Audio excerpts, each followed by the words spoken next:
I was set to propose to my partner at her family gathering, but her intoxicated cousin revealed that everyone knew she was involved with another guy present, suggesting I should move on to someone better. That led me to leave that night. I'm a 28-year-old man, and my girlfriend, let's call her Sarah, 26, had been with me for 3 years. We shared a rented apartment, and until recently I was preparing to propose to her at her family reunion last month. I had the ring picked out and had been planning for months, even consulting one of Sarah's close friends about the ring choice. The reunion was a weekend-long event at her grandparents' house out of town, and I was invited to attend. I thought it'd be the perfect moment to propose during the big family dinner on the final evening. The reunion started smoothly, but I noticed a guy about my age spending a lot of time with Sarah. Let's call him Tom. He seemed very comfortable with her and some of her family members, though Sarah had never mentioned him before. At one point, I saw them chatting alone on the back porch. When I approached, their conversation stopped abruptly. It felt strange, but I didn't want to assume anything. Sarah introduced Tom as an old college acquaintance. I brushed it off initially, as it was a family event with lots of people reconnecting. On the second night, during a lively bonfire where people were drinking, I was sitting with some of Sarah's relatives, including her younger cousin, Emma, 24. Emma, clearly tipsy, suddenly asked me why I couldn't see the signs and find someone better than Sarah. I was taken aback. I chuckled nervously and asked what she meant by signs. Emma gave me a sympathetic look and muttered that everyone knew Sarah and Tom had something going on, adding that I was too needy. Another cousin quickly hushed her and pulled her away before she could say more. I was left stunned, replaying her words in my mind. It hit me that Tom might not just be a casual friend. Sarah had been acting distant for a couple of weeks, and she'd insisted I didn't need to help with reunion plans. I started wondering if she'd invited Tom herself. I needed clarity, so I pulled Sarah aside away from the bonfire and asked directly, "Who is Tom to you?" She seemed annoyed and said he was just a friend, accusing me of being paranoid. I brought up what her cousin had said about taking a hint without naming Emma. Sarah rolled her eyes and admitted Tom was an old romantic interest from years ago, but insisted they were just friends now. She told me to stop causing a scene. I wasn't being loud or dramatic, I just wanted answers. But Sarah acted like my questions were an attack. She called me overly attached for even caring about Tom's presence. That hurt. In our 3 years together, she'd never called me clingy before, at least not openly. If she had issues with me, she hadn't shared them. I was shocked to learn she'd been telling her family I was suffocating her. I told her I felt disrespected that she'd invited an ex to a family event I thought was special for us. I didn't mention the proposal plan. It didn't feel relevant anymore. She scoffed, saying, "You're not jealous of Tom, are you? It's nothing like that." I was done arguing. Later that night, Sarah went out to a local bar with Tom and a few cousins, leaving me behind. She casually said, "Stay here if you're tired. I'll be back later." So she left me at her grandparents' house to go drinking with her ex. I sat alone in our guest room, feeling humiliated. The woman I loved and was about to propose to had lied about this guy and chose to spend time with him instead of me. I felt foolish. While she was out, I packed my bags quietly. That night, I left the reunion, leaving a brief note in the guest room saying I was going home and we'd talk later. I drove 4 hours back to our apartment. The next day, I began moving my things out. I took the essentials and stayed at my brother's place temporarily. I didn't immediately tell Sarah we were done. I texted her that I needed space and was staying with my brother. I was certain the relationship was over, but I wanted to avoid a big confrontation while I was still moving out. Once I'd gotten most of my stuff, I told her clearly it was over. I kept it brief, saying her dishonesty had hurt me too much and I couldn't trust her anymore. She tried calling me several times. I ignored most of her calls. When I did answer once, she was furious, saying I'd embarrassed her by leaving the reunion abruptly. She claimed I made her look bad in front of her family. She also accused me of blowing things out of proportion. I reminded her I'd tried to talk that night, but she chose to go out with Tom instead of addressing my concerns. The call ended with her calling me crazy for suspecting anything with Tom. I hung up after that. We haven't spoken since. I never proposed, obviously. Only my brother, my best friend, and one of Sarah's friends knew about my plan. In a way, I'm glad I learned how she truly felt before proposing. It hurts that our 3-year relationship ended like this, but I'd rather know now. Still, I wonder if I handled it correctly. I essentially ghosted my girlfriend of 3 years after our argument and left her family event without warning, which probably caused a stir. Maybe I should have stayed and confronted things head-on, but I was just done. So Reddit, was I wrong for leaving Sarah and ending things the way I did? Update 1. Thanks to everyone who commented. Many of you encouraged me not to doubt my decision, which helped me feel confident I did the right thing. Some suspected Sarah and Tom had more going on, and you were correct. A few asked if I thought Sarah cheated with Tom that weekend. I have no proof of that, and from what Emma and others observed, it seems they didn't go beyond flirting. But honestly, it didn't matter by then.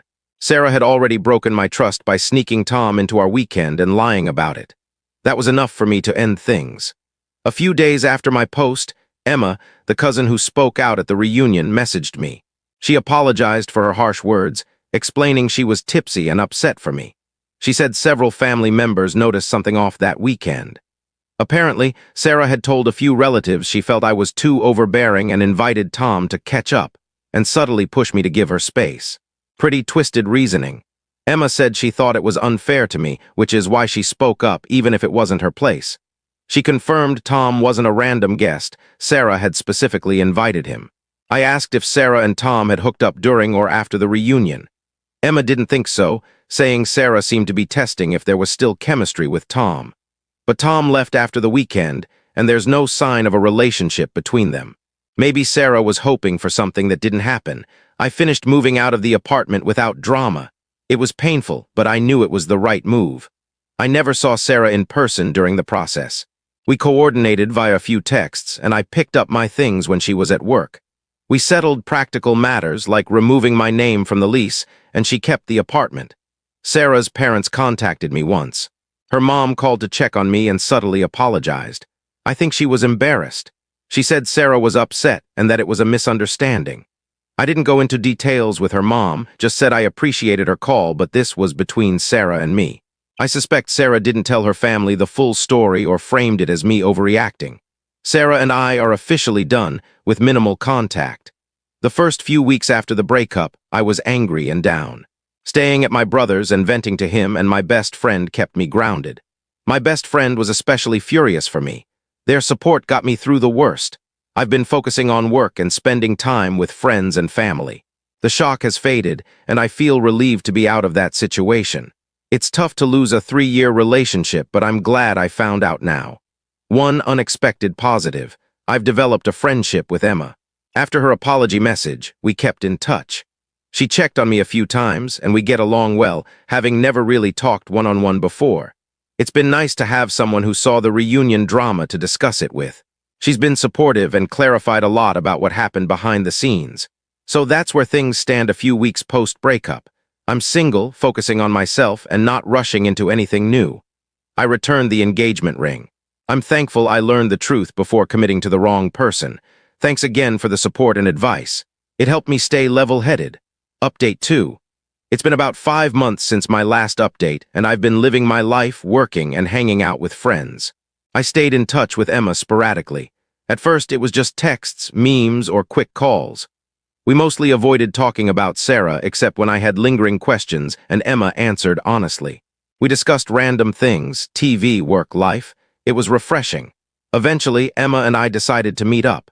It started casually with lunch when she was in my area for work. I was nervous about meeting one-on-one, given she's my ex's cousin. But once we started talking, it felt easy. We had a lot in common, and the conversation flowed. Lunch turned into an afternoon of walking and chatting about music, childhood, and more.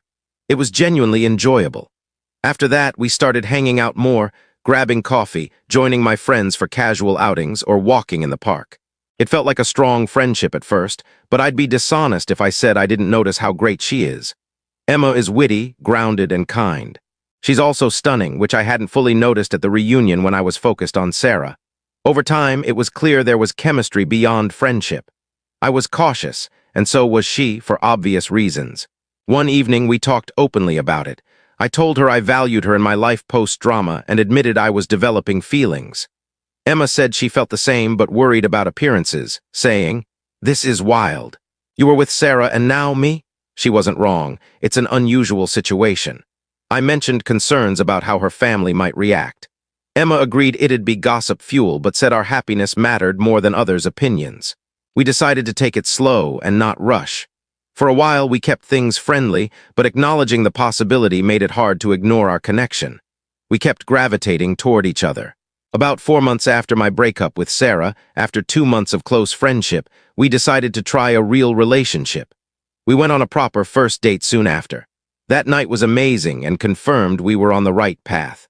One evening, as I dropped her off at her place, I hugged her goodnight, and instead of pulling away, she kissed me. I was thrilled. Now I'm dating my ex-girlfriend's cousin. I had many internal debates about it, but life is unpredictable. I never expected this, but I also didn't expect to find someone I connect with so deeply.